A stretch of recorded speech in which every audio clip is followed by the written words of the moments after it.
Welcome, everyone. Welcome, welcome, welcome. My name is Tracy Metz. I'm the director of the John Adams Institute, and I am just delighted to welcome you here to our audience, back with real live events, with real live speakers and real live people coming to sharpen their minds listening to them. So thank you so much for joining us today. It warms my heart, really. A special welcome to our moderator of today, a deep, good friend of the Institute, Casper Thomas, who is the correspondent for the Financieel Dagblad in Washington and also writes for De Groene.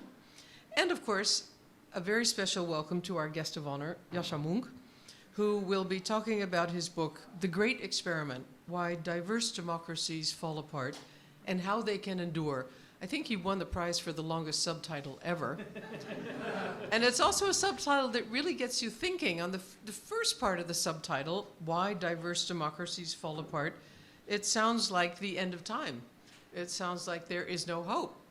They are going to fall apart, and what can we do? And then he says, and how they can endure. So I think this is perhaps some Platonian rhetorical trick, Yascha, of first making us think, oh my God, there's no hope, and then giving us hope after all. And I am actually very happy that someone of the stature and the caliber and the mental strength of Yascha Mounk has written about the tensions between liberal democracy and ethnic diversity. There's been a lot said about democracy. For example, how democracies died. Daniel Ziblatt, who was at the Institute, so many books about the trials and tribulations of democracy now. But this special kind of tension, to me, this is the first time that a thinker like Mounk has addressed this. It's yet another challenge facing democracy. He'll be talking about that together with Casper. I'll tell you about the run of show in a moment. First, a word of thanks to Yascha's Dutch publisher, Leon Groen of Spectrum Publishers. Leon, you're in the back. You should be on the front. I think it's great that you have moved ahead with this project. And actually, I thought it was worth mentioning that it has come out in France and the Netherlands before it came out in the US. Ha, ha, ha. These little triumphs. Also, thanks to the Johns Hopkins Alumni Association. My colleague Maarten Huigen is here together with quite a few fellow alumni.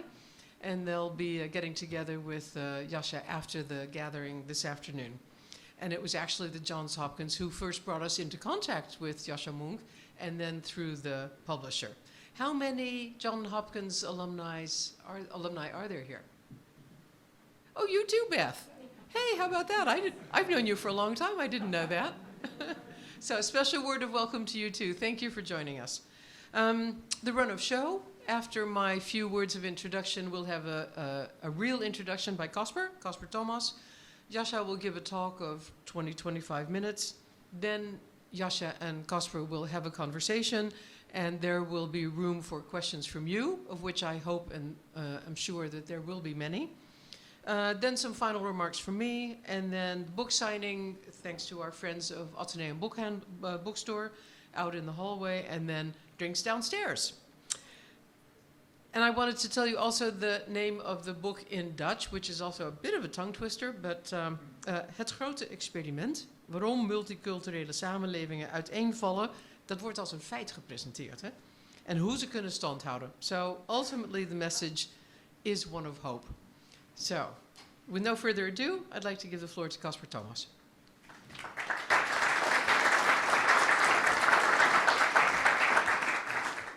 Thank you very much, Tracy, and very happy to be here indeed with a live audience, and on this surprise visit to the Netherlands, be able to be invited here by you to host Yascha here today.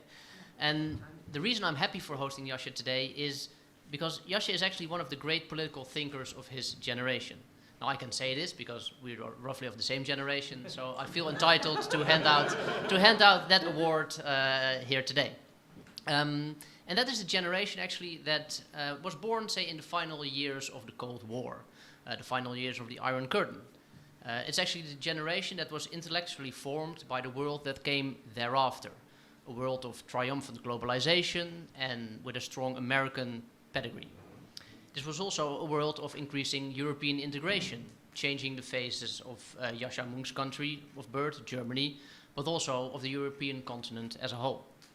And underpinning all this was actually a hope, or maybe it was an assumption, that is maybe something we'll be talking about today, that slowly but surely the whole world would be transforming into one big global liberal democracy. And in his work, Yascha has always proven to be the critical counterpoint towards all these ideas that we take for granted in these times. His first book, which I do recommend you read, it's a strongly autobiographical book. It was titled Stranger in My Own Country, and it dealt with how little room existed actually for Jewish identity in Germany, the Germany he grew up in. And one of the questions I have for Yascha later on is maybe to what extent his own experiences have shaped his view in the book he's written for us today, titled indeed, Tracy mentioned it already, The Great Experiment, Why Diverse Democracies Fall Apart and How They Can Endure. They will not fail. After this, Yascha followed up, I think this was based on his doctoral research, with a great book about the ethics of the welfare state. It was titled The Age of Responsibility. And there he showed how the whole idea of collective risk and shared burden has been replaced in our welfare states by the assumption that every individual is responsible for its own success and own failures.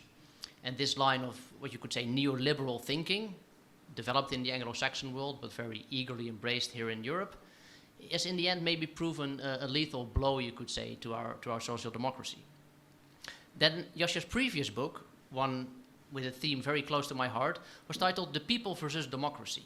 And it deals with what I think maybe is the biggest, largest political question of this time, namely the struggle between liberal democracy on the one hand and its illiberal and authoritarian challengers on the other hand. And that is actually the topic which I'm also interested to hear about. What are the connections between that great big battle between two political ideas, two political ideologies, and how they relate to the idea of a multicultural society. Because I think that is actually Yascha Mounk's mission. His mission seems to be to fortify democracy against its many threats, but also against its internal weaknesses. And he carries this task greatly, and I think in different roles also. He's a political scientist at Johns Hopkins University. He is a contributor to publications such as The Atlantic. And he does this actually with the demeanor, you could say, of a classic liberal. He believes in the need for debate, the need for the exchange of ideas between like-minded people and between people who disagree. And, very rare also, Yascha believes in persuasion through argument. And he has founded a digital ideas platform, aptly named also Persuasion. And the idea that Yascha, I think, wants to persuade us to now is that multicultural societies can not only be made to work, but also to work well, and even maybe are something to inspire to. And over the last few years, and that's why I think it's very good that he's here today for a Dutch audience, because many Western democracies have seemed to given up on this ideal. And the Netherlands is, like I said, definitely included on that list. The idea that democracy can offer its fruits to a great variety of people, with many backgrounds, has actually been replaced in the Netherlands by many people who are convinced that multiculturalism is a drama. And the political landscape has, of course, then shifted accordingly, with the far right carrying a substantive chunk of the electorate based on the idea that multiculturalism is an assault on Dutch society. Now, Yascha Mounk is here because he is the person that strikes back against that idea, by not letting the field to those who believe multiculturalism will fail. And in that book, and today, I hope he will be outlining basically the foundations that any democracy needs to make diversity work. So in that sense, it's a final aspect in which Yascha is a rare thinker. I think he is a voice of political optimism, which is rare in these times. Yascha, the floor is yours.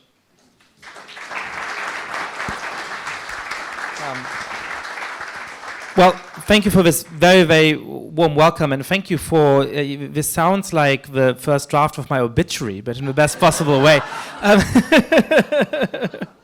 I don't think I've ever seen my life summed up as well or as completely, which is a great joy, but a slightly worrying one somehow. I didn't realize, I've been to Amsterdam a couple of times before in my life, but actually when I was quite young, and especially on this beautiful sunny day, I didn't realize just how wonderful a city it is. It looks exactly what I imagine it looking like, except that there's so much more of it. I thought that the pretty parts of Amsterdam where all the tourists go to post pictures on Instagram. I didn't realize you could walk around a 5 square mile area, and all of it is so beautiful. I've really been enjoying my stay here, and I'm really looking forward to this event. Thank you for having me here.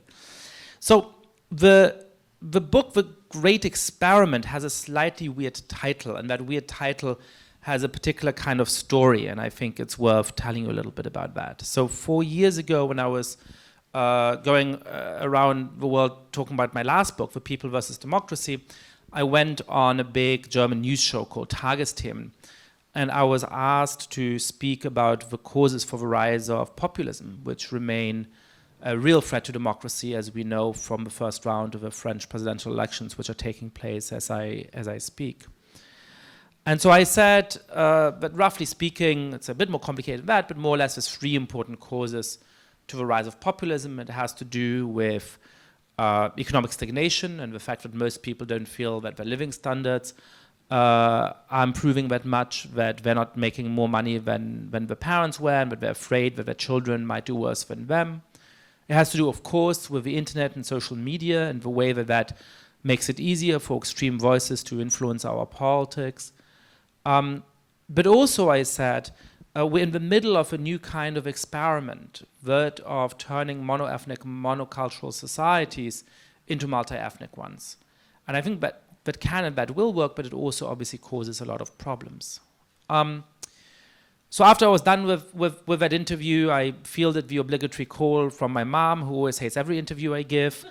And she said, "You did great." And I thought, okay, well, this must have gone fine. And I went to sleep at the airport hotel and had a really early flight to the United States and didn't really look at my phone. And 10 hours later, I landed and switched on my phone, and the phone just sort of exploded. I had tens and tens and tens of messages, and I started reading them, and most of them were not very pleasant. So I thought, what on earth happened? And so it turns out that a lot of the sort of far-right blogs and magazines and politicians and YouTube channels had, in the intervening 15 hours, picked up on this phrase, the Great Experiment, and was saying that, I was teaching at Harvard at the time, here's this Harvard political scientist admitting that he and Angela Merkel are experimenting on the German people together.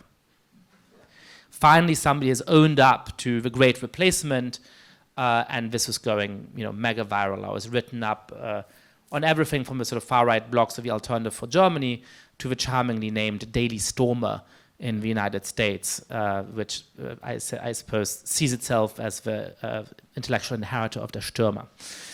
And so I thought more about that phrase, which I had used sort of spontaneously in the moment.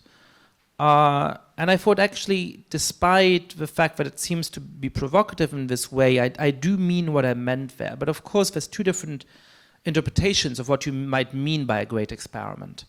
There's the great experiment, there's an experiment in the sense that a lot of you may have experienced when you were in high school, in 9th grade or 10th grade, where the chemistry teacher comes in and he has 2 fluids that he sort of pours one into each other and it explodes in a particular way, and he had all of it planned out, and then he teaches you about what just happened and what that teaches you about some chemical process, right? So an experiment where it's deliberate, it's planned, it has a particular outcome that is intended and that is foreseeable, right? That is not the sense in which I was thinking about a great experiment. I was thinking about the great experiment in the way that John Adams might have talked about the great experiment, which many of the founders of the United States thought about a great experiment, when at the end of the 18th century, at a time when self-governing republics had failed in most parts of the world, they tried to think about how they might be able to sustain the idea of self-government, the idea of collective self-determination in the modern world. They were trying to do something new because of the circumstances they had ended up in through no choice of their own. And I think when we think about the topic that this book is about the nature and the history and the future of ethnically and religiously diverse democracies, we are now facing a similar experiment, because we don't actually have a great precedent for those kinds of societies. We have countries like the United States, which have, of course, been diverse societies since their founding, but they haven't been diverse democracies since the founding, by which I mean that at the time the United States Constitution was written, there was, of course, many non-white people in the territory of the United States, but they were not treated as full members of that democratic society. In fact, they were horribly oppressed, enslaved, or murdered. And then there's other societies, including many and perhaps most Western European societies, which at the moment of the founding of their democratic institutions were relatively homogeneous. I grew up in Germany. West German democracy stuck in 1948, in the 50s and the 60s, at the moment at which Germany was much more diverse than it is today, but also much more diverse than it had been in the Weimar Republic, or much more diverse than it had been 50 years before that, because of the terrible tragedies and the Holocaust and the ethnic cleansings and all of the other terrible injustices of the first half of the 20th century. And so what we're trying to do today is to build diverse democracies that actually treat all of their members as equals. And there isn't one example to point to in history and say, hey, they got it right, they knew how to do this, we can just copy the recipe. So the question that I'm asking today is, how do we do this? How do we make this experiment work? So I really look forward to a conversation with Caspar, especially after hearing the obituary he wrote for me. But I want to sort of just hit quickly on 3 core points about the great experiment. So the first is to understand why this is actually a very, very hard thing to do, and why especially those of us who want to make this work should take the difficulty of it seriously. The second is to say a little bit about why I'm quite optimistic, and why actually it is precisely the difficulty of the undertaking which can make us a little bit more optimistic about our societies than we perhaps tend to be. And then the third point is to give a little bit of a sense of a kind of future that I think we should try to go for and try to embrace. So why is this so difficult? Well, I think there's 2 reasons that we have to take seriously here. The first has to do with human psychology.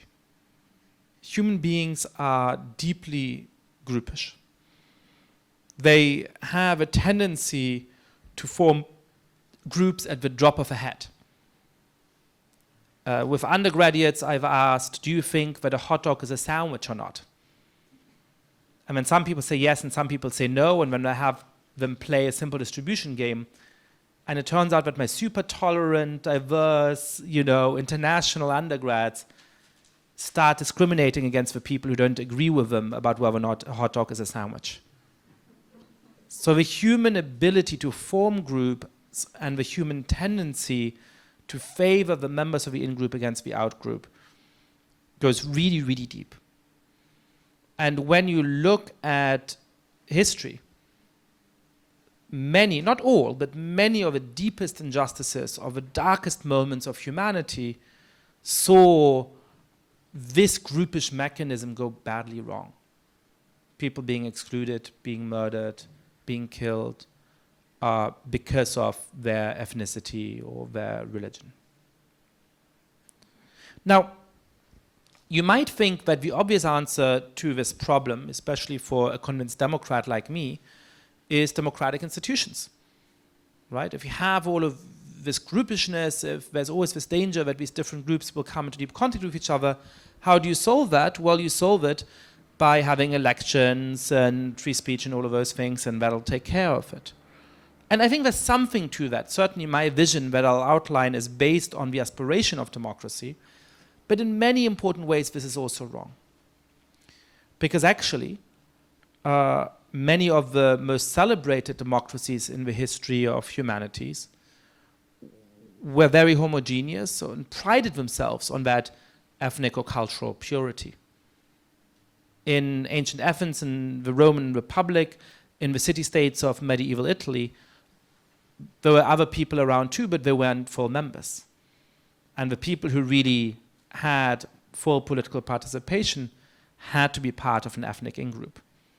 In Athens, you had to have parents So you had a father, all of whose ancestors descended from the founders of Athens. And then at some point they changed that and said, that's a bad idea, you should also have a mother of whom the same is true. On the other hand, many of the places you might think of as examples of relatively effective coexistence between different groups were not democracies, from the Baghdad of the 9th century to the Vienna of the 19th century.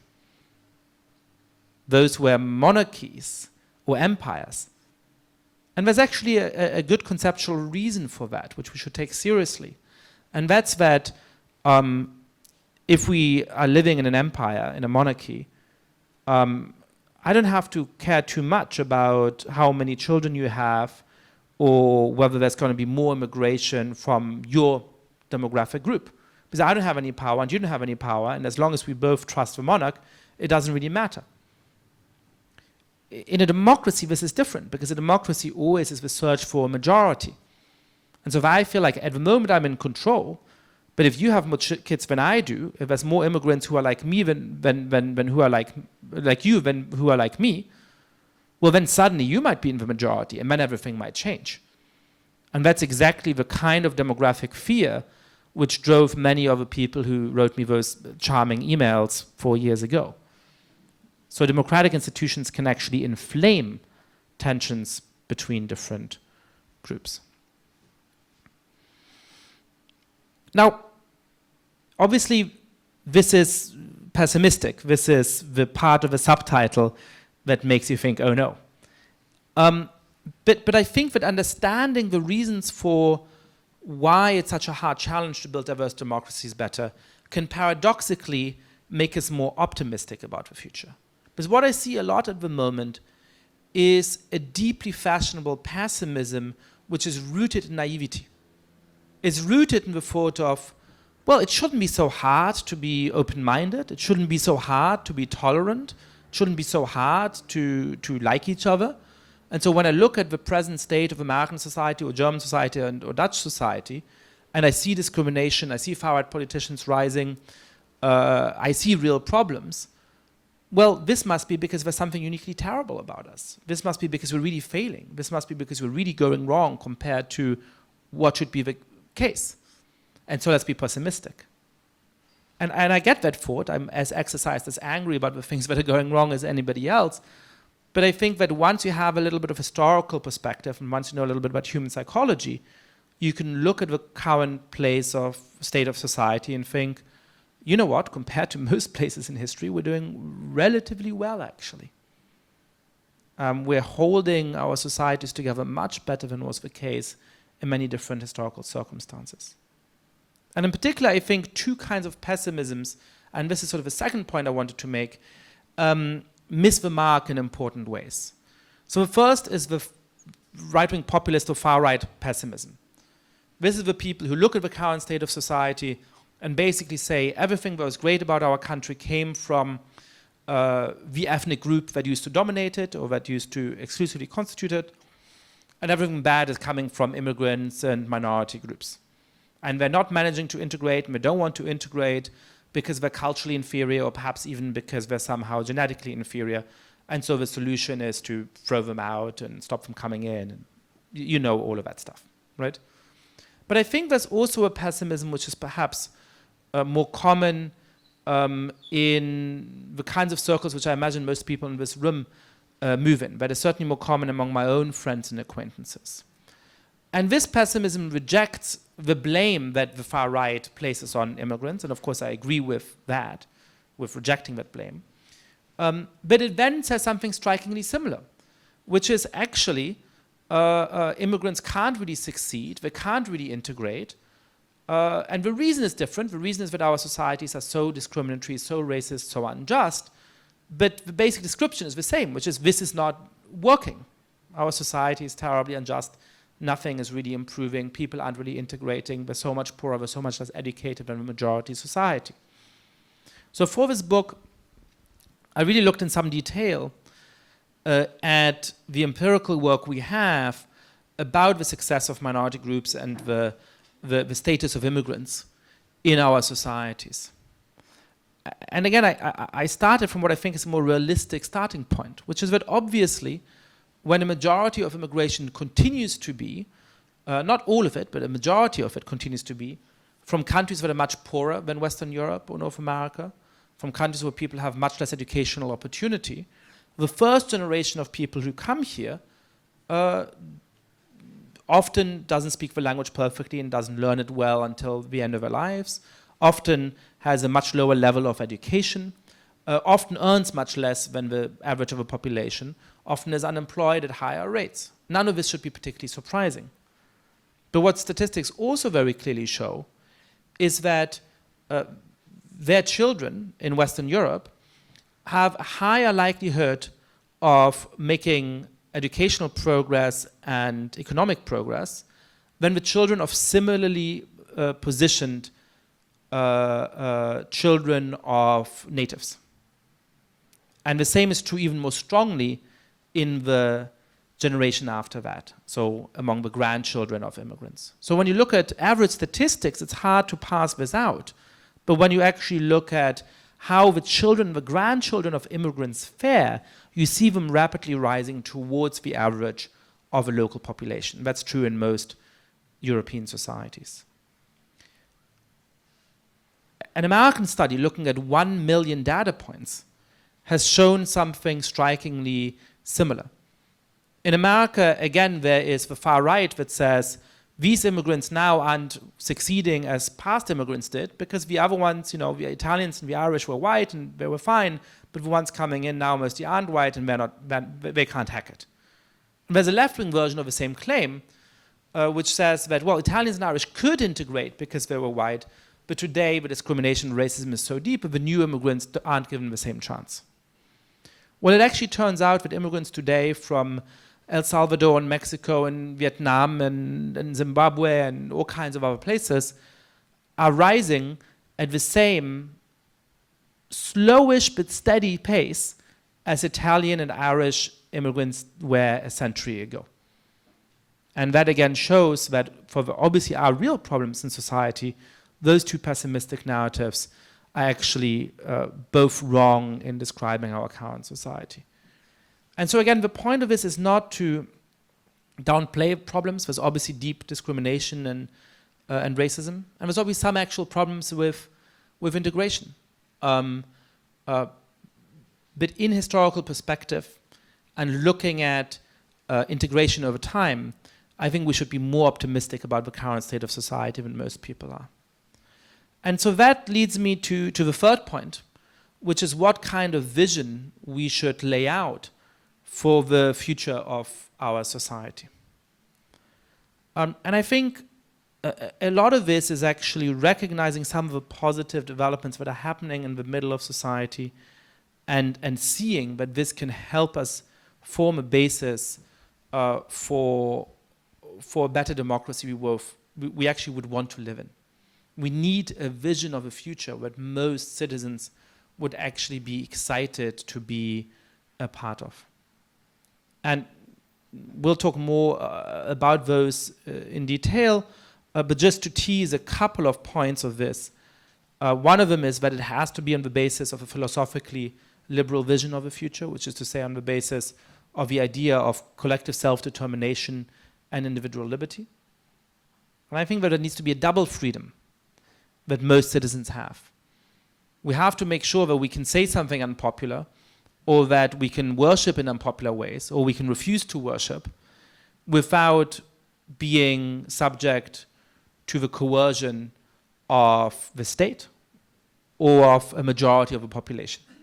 We have to be able to disagree with the majority group without being put at risk.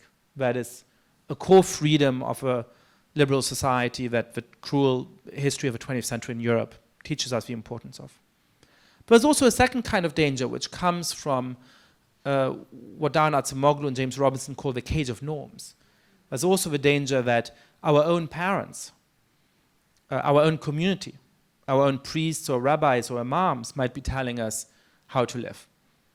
And that too is a very present danger in our society. So we need a second liberty, which is that of leaving our own community or of living as we want despite the objections of our own parents if that's what we choose to do.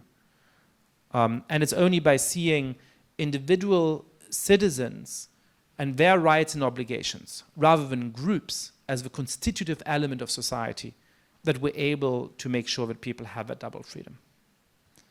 The second point is the kind of metaphor we might think about for what society would look like. At the beginning, especially in the United States, there was an idea of a melting pot where immigrants come here and perhaps they influence the common culture a little bit, but really in the end everybody is exactly identical to each other.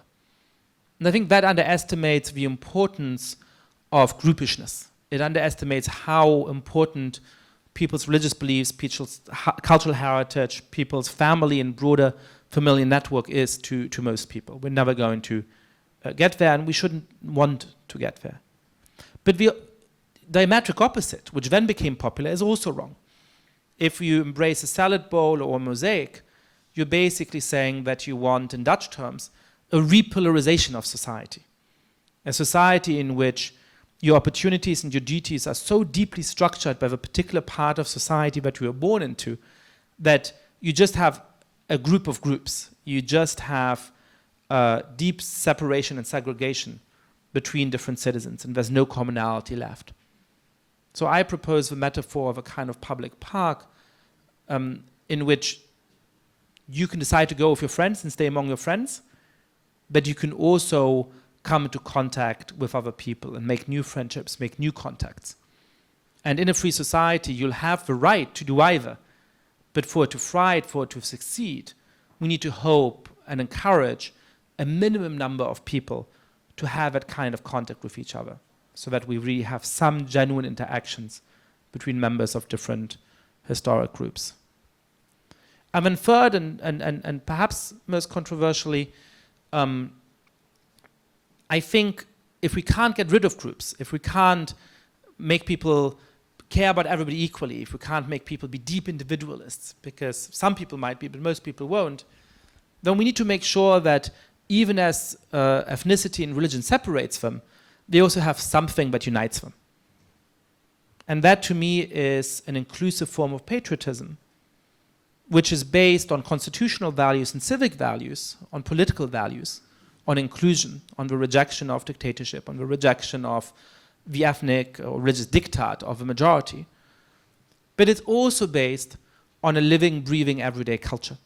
It's also a cultural patriotism which might harken back to certain elements of the past, but really is a love of the sights and the sounds and the cities and the landscapes and the customs and the celebrities and the TikTok stars that make up the actual culture of diverse democracies like the Netherlands. And I think that is a culture which already bears the mark of the many people who have immigrated to countries like this over the last decades, and looks forward in a natural, unreflected, everyday way to a kind of common future. And I'm always struck by how strong that actually is. I think that's one of the strengths we really underestimate. I just came here from Germany. It's two countries that are neighboring, that have obviously deep historical conflict, but also some historical commonalities. Even within Europe, the cultural difference between countries continues to exist. And I think while we should all be European, while we should also all see our commonalities, that can actually be a strength, because it's one of the things that allows people from different groups within Dutch society to also celebrate real solidarity with each other. And that's why it's something that we should embrace.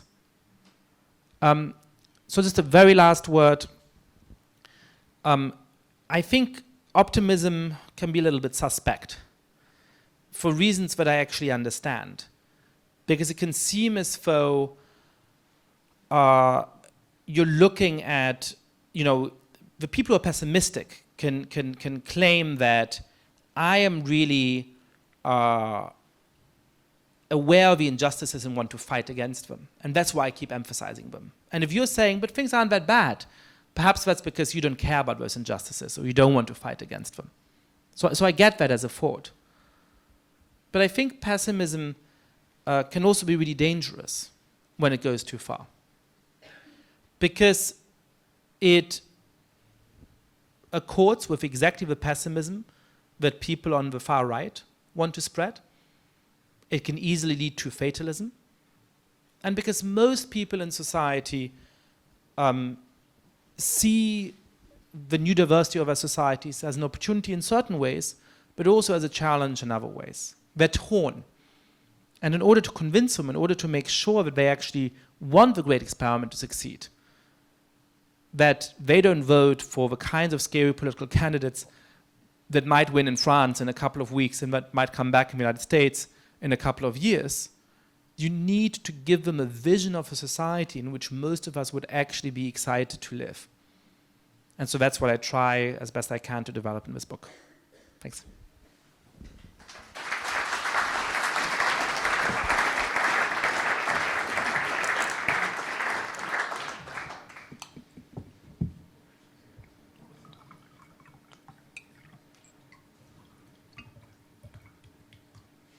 There you go. Thanks so much, Yascha. Okay.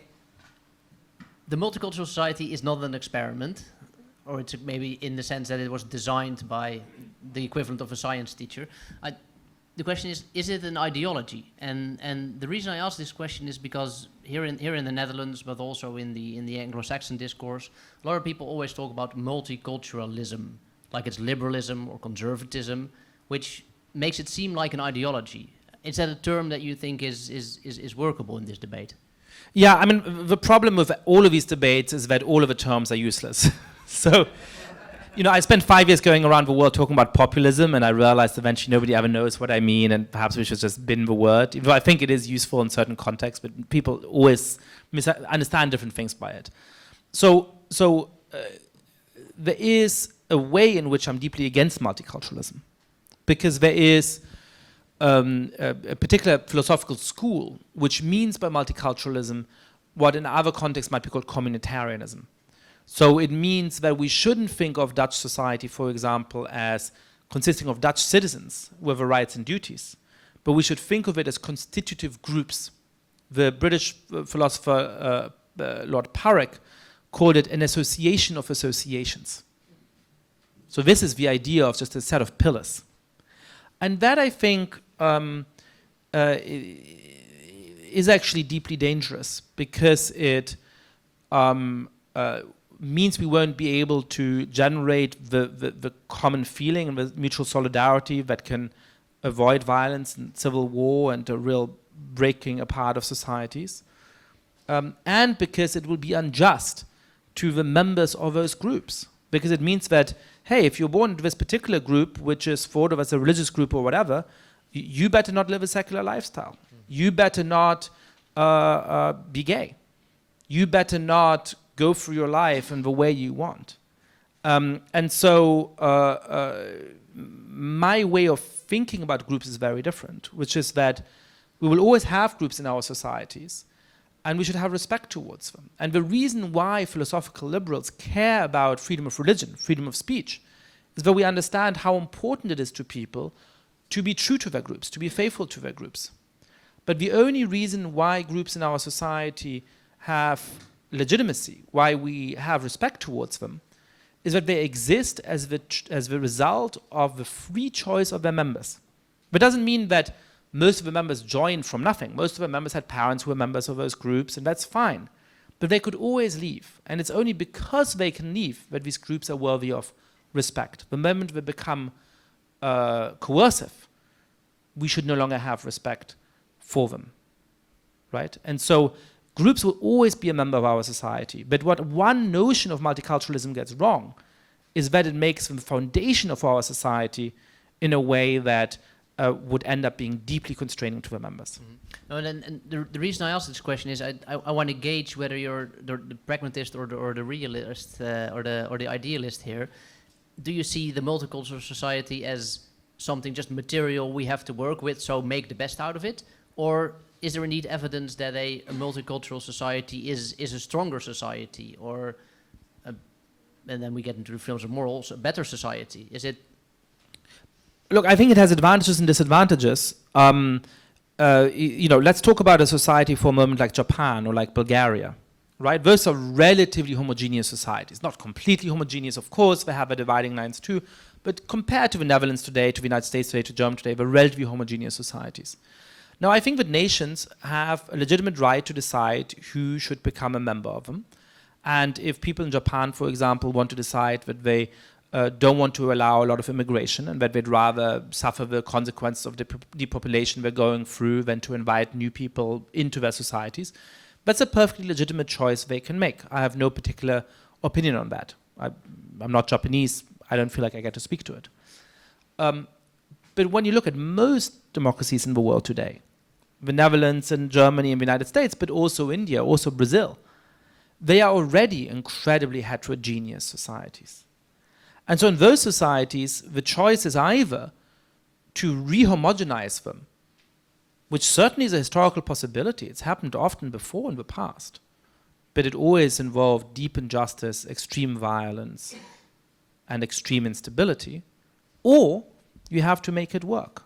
And so when you think of a place like the Netherlands, for me, the question isn't, do we want a diverse society? Is this good or bad? The question is, we have it. It is going to continue to be the case unless we agree to a really dystopian future. And so let's think about how to make it work. But nevertheless, the last 20 years in the Netherlands have not been a particularly happy ride when it comes to the debate about the multicultural society. Why is it relatively easy to actually score points on proclaiming it as a failure? Well, first of all, because of all of the mechanisms that diversity just puts in motion, because of the ease with which people sort in different groups, and the fact that it's unfortunately a very natural human instinct to say, well, we're like this here, now there's these other people coming in, they're kind of different, and, let's stick together and be very careful about them. But I do also think that part of the problem is that we've had, in the first wave, a huge naivete, where people said, well, diversity is a strength and it's wonderful and there's just nothing difficult about it, nothing complicated about it. So it was a refusal to take seriously the challenge that it poses. And then very quickly we did a 180-degree turn into a very deep pessimism, which basically said, well, look, since things aren't going as nicely as we naively thought it would, I guess everything is terrible and we should just self-flagellate, or we should just blame the immigrants. And I think what's missing is an optimistic vision of a future which is rooted in a realistic assessment of why it also is difficult, why there will also be problems. And so that's self-serving because that's what I set out to do. That's why I think that this is an important contribution. Mm-hmm. Well, but let me pick up on that in the following way. It also seems that a lot of people simply see the multicultural society or people coming from elsewhere as a zero-sum game. My loss, their gain, or their gain is our loss. And it seems to me that that is actually the reason why many people do not see the positive aspects of it, do not see this idealistic future, simply because they think they stand to lose from it. And to an extent, maybe that is not even strange that people think like that. So how could you make the case to, let me put it this way. I think a lot of people here in the audience, I do not know everybody, so I apologize beforehand for generalizing, but I would say the audience here, knowing an Amsterdam room on a Sunday afternoon here, falls on the side of society that benefits. How would you make the case for somebody who thinks he does not stand to benefit from this type of society towards this ideal of yours? Yeah, look, let's take a metaphor, which is a conversation that you've had and I've had and we've had together for years about Donald Trump, right? So there's questions about how do you stop people from voting for Donald Trump? How do you make sure he's not re-elected in 2020? How do you make sure now that he's not going to be re-elected in 2024? And what I found interesting in the way that question was often posed was, these people who are these Trump superfans, it's nearly like they have a religious faith in him, How do you ever get them away from that? How do you ever convince them that he's wrong? And my answer was always, you don't, and it doesn't matter. The problem of Donald Trump is not the 10% of the US population who are super fans of Donald Trump. Is it 30 or 40 other percent of the US population who weren't super fans of him also ended up voting for him? And they're the ones you have to convince and to persuade, right?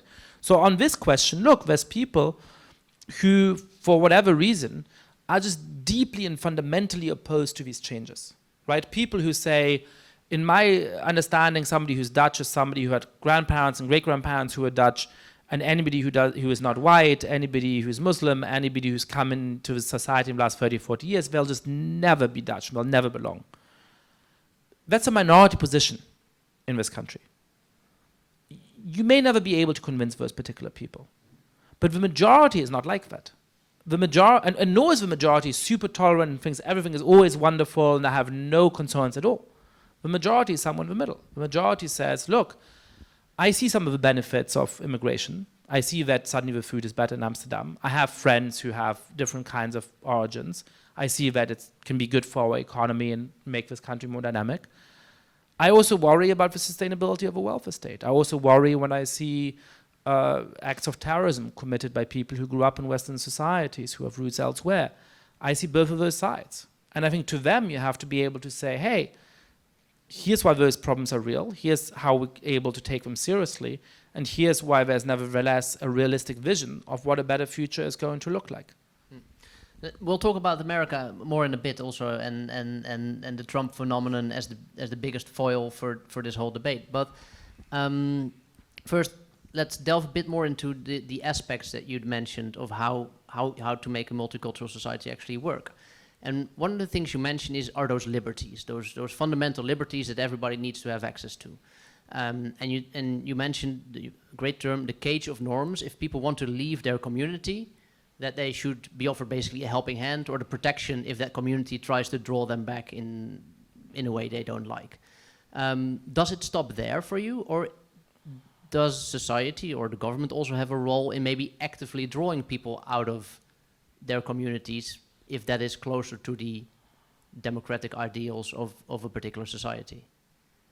So the cage of norms is this great insight that I really I understood something when I read about this in The Narrow Corridor, this great new book by Yascha Mounk and Robinson, which is that, because of European history, when we think about unfreedom, we tend to think of, uniformed officers of the state showing up at your door, right? But that actually in the great majority of human societies, the way that order was established was this really strong pressure from within your own community, right? Which told you how to live, which penalized you in both formal and informal ways if you didn't. And that kind of pressure is just an important constraint on how people can live freely. And so a really important aspect of how to make diverse societies work is to make sure that we don't let people languish in that kind of cage of norms. So the question then becomes, how do we actually effectively do that? And I think your question is, is it the role of the state to animate people to leave that cage of norms, or perhaps to leave more broadly their communities if they're deeply religious or they're deeply, if they're seen by the majority somehow be deeply constraining? And I would say no for two reasons. The first is that it's actually some of the most fundamental values of our own society, of a liberal tradition as it has developed in part, not exclusively, but in significant part in the West, that the state is not your educator, right? I think the prime minister or the president has legitimate opinions about our tax system and our foreign policy and all kinds of other things.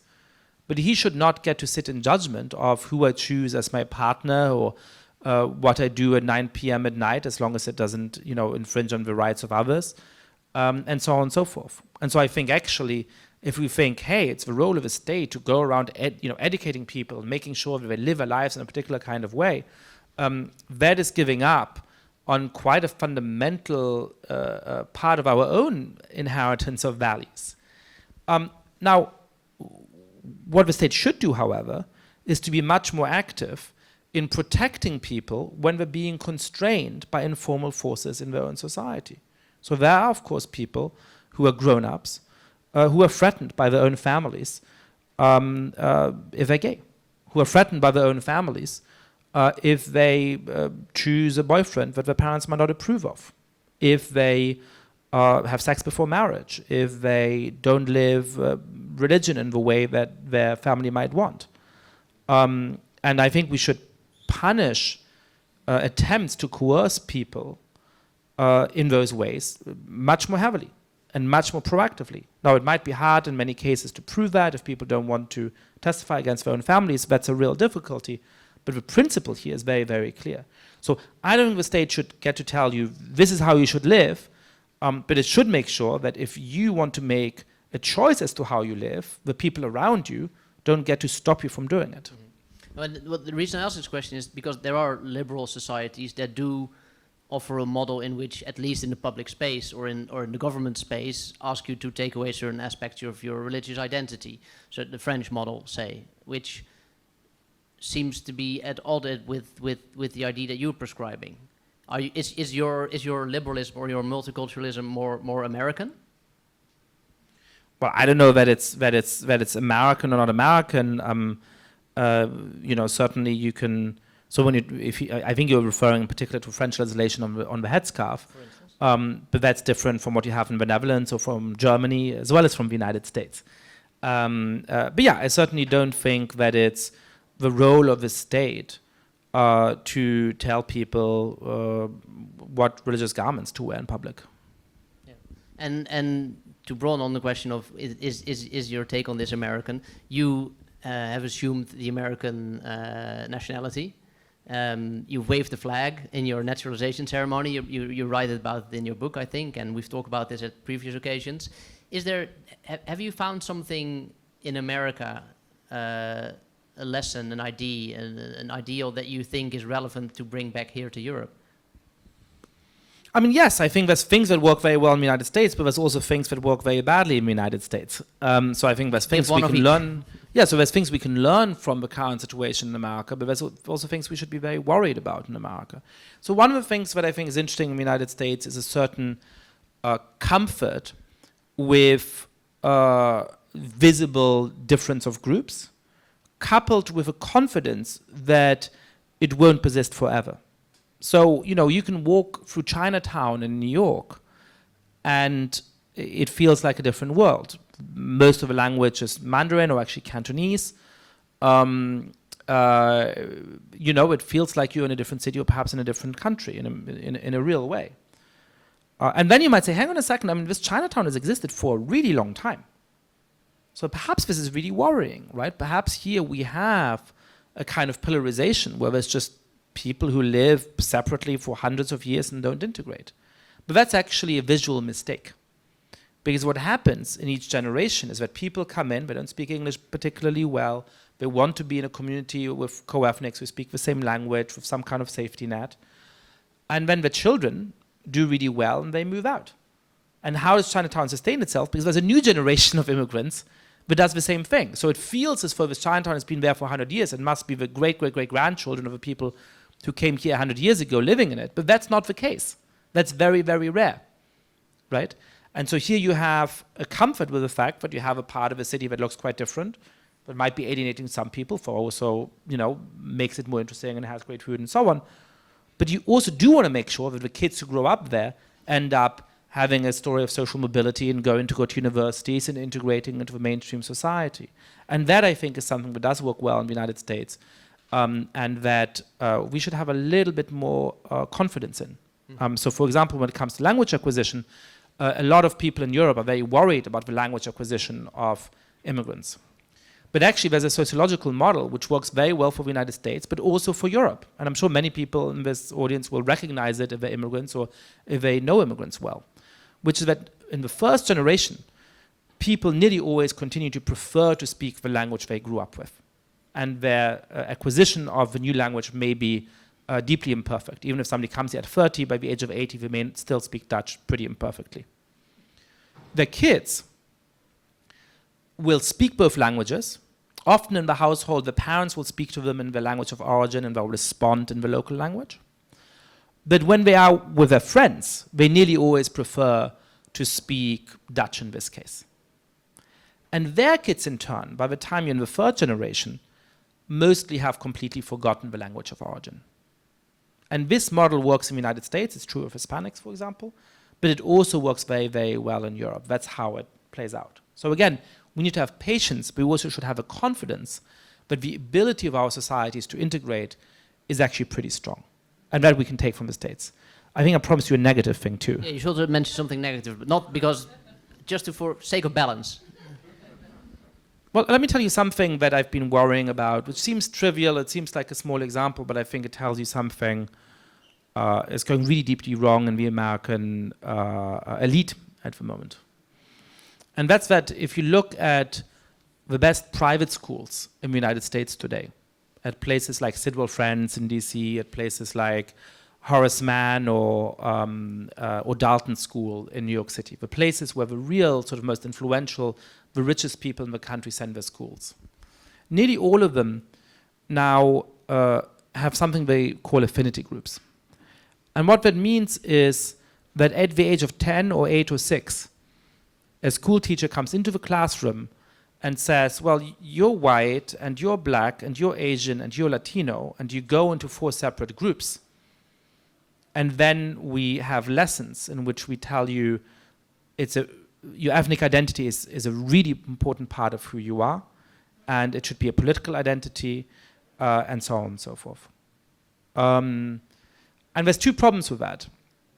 The first is that especially when it's not self-chosen, when it's imposed in that way, and especially if it's that early, it is a way of actually deepening identities and potentially tensions between different groups in society. And the second is that it raises the question of what on earth do you do with the white kids? Now, I grew up Jewish in Germany, so I remember in 5th grade when there's Protestants and Catholic religion classes, and I and the 2 children of Turkish guest workers sort of got stuck in a room together just reading teen magazines. Perfectly fine. So either you do the same solution, so you say, right, the white kids just get to play while all the other kids have to listen to lectures. That doesn't quite seem fair. Or you do what most of these schools do, which is when you get the white kids into a room and you basically try to tell them that they should feel bad about themselves and about American history. Now, that's fine. Whatever, people can feel bad about themselves for now. I'm not too concerned about that. But everything we've learned from human psychology is that when you tell people the most important thing about you is that you're white, that is what defines you, some of them might become convinced anti-racists and fight against discrimination and other injustices. Most of them are going to say, right, if I'm white, then let me fight for white interests. That is what groups do in history. And so I do think that there is a particular form of identity politics that has very quickly conquered the most influential institutions in the United States, which will not help us to build thriving ethnically and religiously diverse democracies, which will actually repillarize societies in ways that are really dangerous. Yeah. Let's stay in America for a bit, at least mentally. I was so enjoying my break from America now. No. But this is going to have a bearing on the Netherlands as well. Don't worry. We're going to be in Prospect Park, the park in New York that you like to go to, which I think forms the basis of your metaphor, the idea of a multicultural, multi-ethnic, multi-religious society as a park where different people meet each other. Everybody can go to the park. I think it's a strong metaphor. The one question I have: what if the park is full, or the whole city decides to go to the park on the same day and just doesn't fit into the park? It's a similar question to the one I asked you in the beginning. The idea that a lot of people have, there's just not enough room for everything and everybody. How does the park metaphor account for that? Yeah. So for me, what's interesting about the park is that you have a part of it which is sort of obligatory and a part of it which is aesthetic in a sense, or where you can have preferences, right? So the nature of a park is we can go there together and just decide to stay among ourselves and not talk to anybody else. Or we can go there together and with a few other people and be open to meeting people who are next to us and so on and so forth. And I think in a park you have to have the right to do both. It would be weird to have a park where you're not allowed to speak to people you don't know. It would also be weird to have a park where you say you're not allowed to just stay with among yourselves. You have to speak to everybody else. We wouldn't really want to go there, right? But we can also have aesthetic preferences about this, or communal preferences about this. A park in which nobody ever speaks to each other is a lot less attractive than a park in which people hang out and barbecue together and change some food, or sun themselves and perhaps start chatting to the person lying next to them or whatever, right? And I think that's very similar to how we should think about our societies, which is we cannot force people to interact, and it's perfectly fine that some people won't interact. But if nobody interacts, if the amount of mutual solidarity and mutual contact falls below a certain level, that starts to be really concerning. Now, obviously, there's some background conditions that have to be in place for this to work. One of them is public safety. Right? I'm not going to go to the park if I'm really afraid that somebody might hold a knife against my throat and ask me for my wallet. So we need to have clear rules, and we need to be able to punish those who would go around trying to mug people, right? And one of them, of course, is that the park has to be comfortable, that it has to be an appealing place that people actually want to go to, that it's not so full that I can't even find a place to sit down or lie down. Now, I do actually think that nations have a legitimate right to control their borders. And I think that a lot of the time, people become much more open to immigration when they have a feeling that the country has control over its own borders. And so in a democracy, to those who want more immigration or to want to sustain a high level of immigration when perhaps at the moment many people don't, we have to win that debate in a democratic manner. And the first step towards winning the debate, for example, that we should be taking in Ukrainian refugees today, or that there's all kinds of other immigration that can be beneficial to the country, is to say we're going to listen to the outcome of this democratic deliberation, and we're capable of making sure that we get to decide who comes in, and that's the basis of the conversation.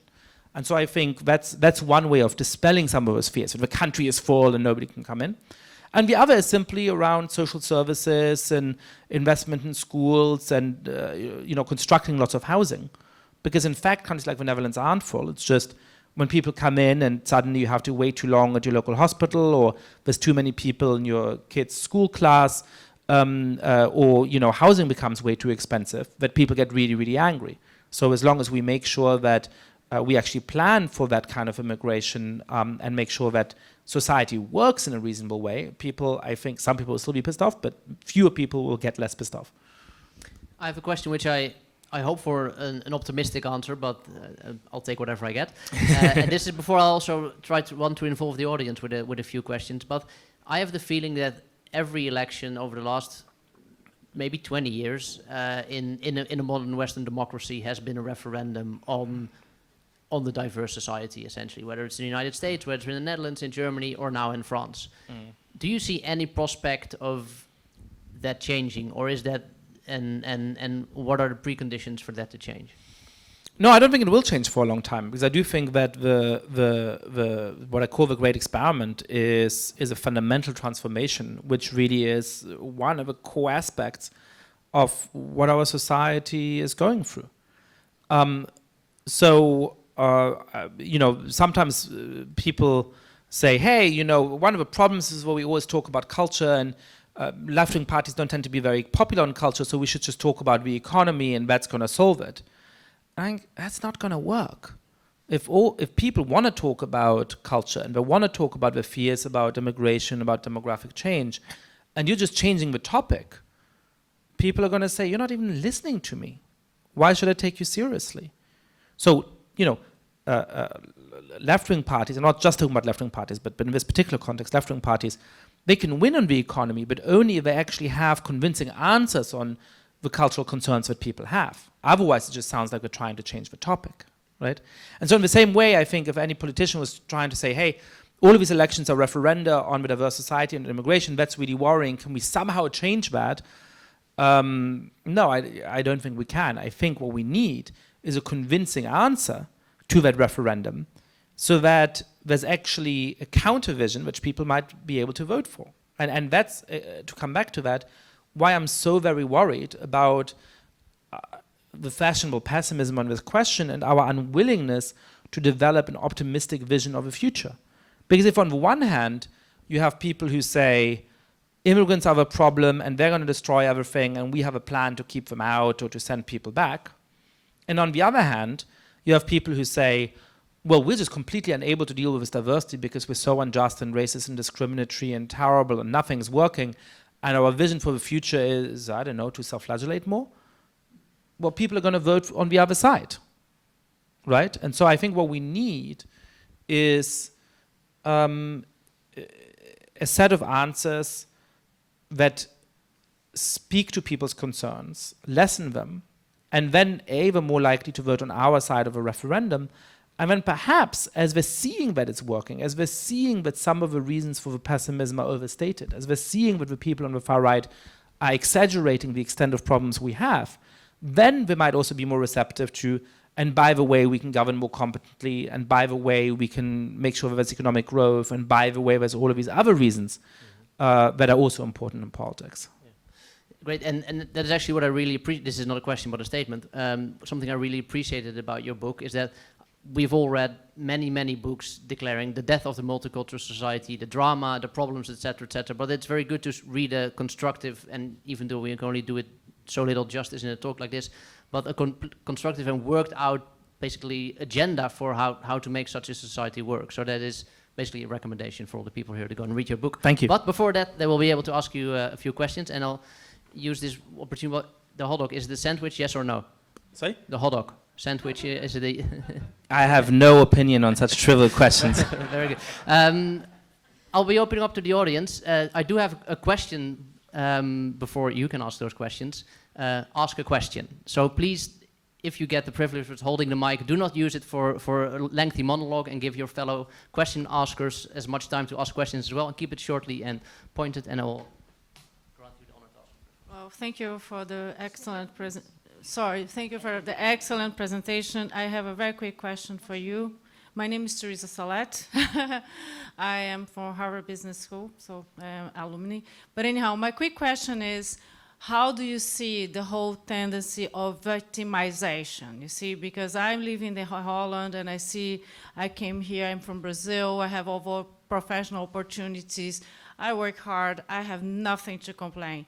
And I say this whole tendency of victimization, I'm such a victim, everybody's such a victim of the circumstances, of the status quo. How do you see that in our society at the moment?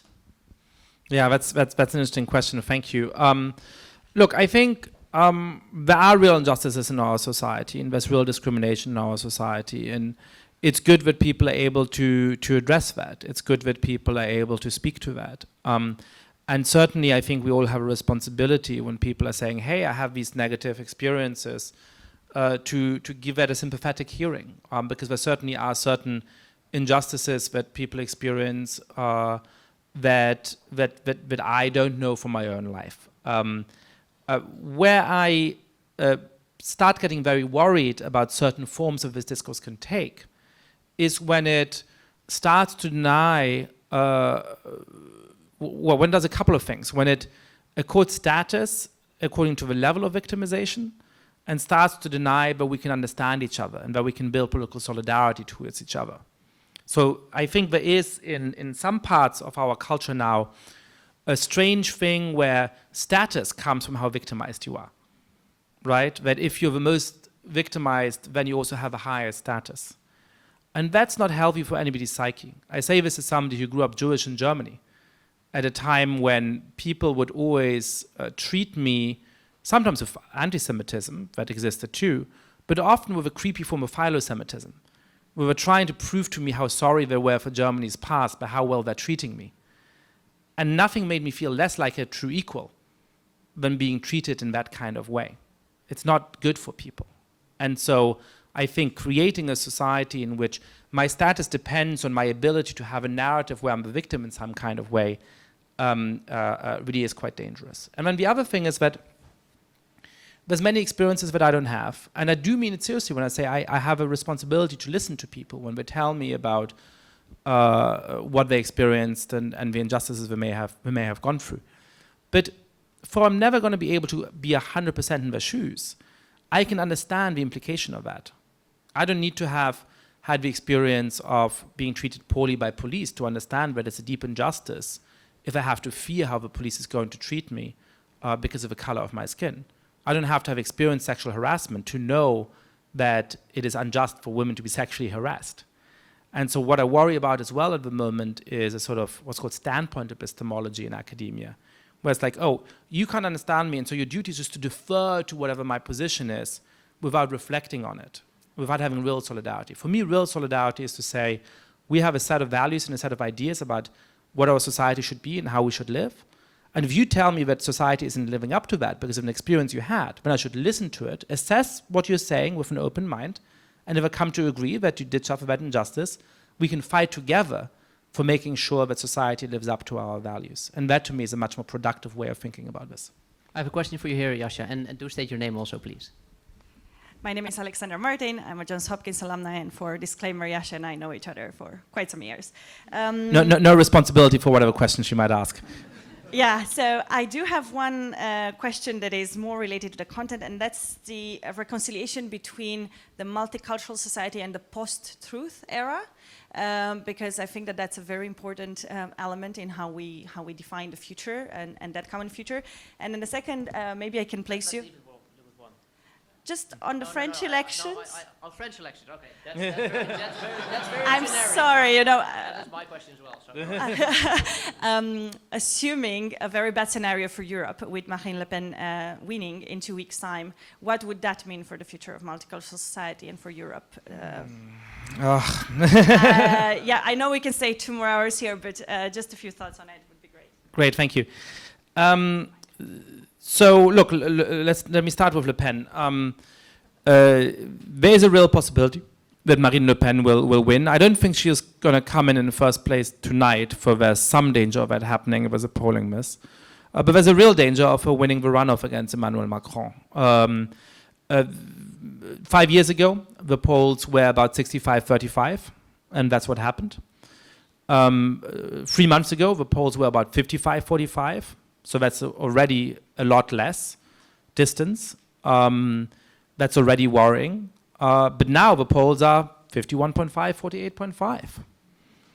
And that is a polling miss of the size of Brexit, or a continuing search for the next 2 weeks for Marine Le Pen being president. So I don't think it is likely that Le Pen will be president.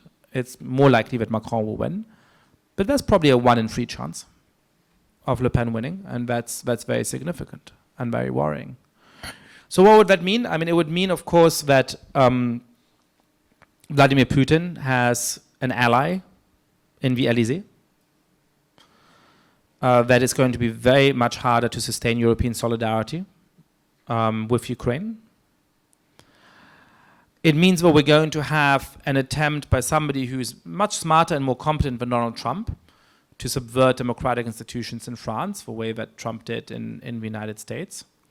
And it's obviously going to mean that the deep tensions in France's diverse society are going to deepen and possibly explode over the next 5 years.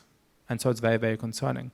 And so just to tie this back to my book, I think it's precisely because of the danger of people like Le Pen that we need a better vision for how multi-ethnic societies can work. Because I think France is a great example of a society in which there's the deep pessimism of the right, but also self-flagellating pessimism on the left. And France has deep problems, but the society works much better than most French people seem to think. And it's, I think, in part because of that fatalism that people like Le Pen end up having a real shot at winning.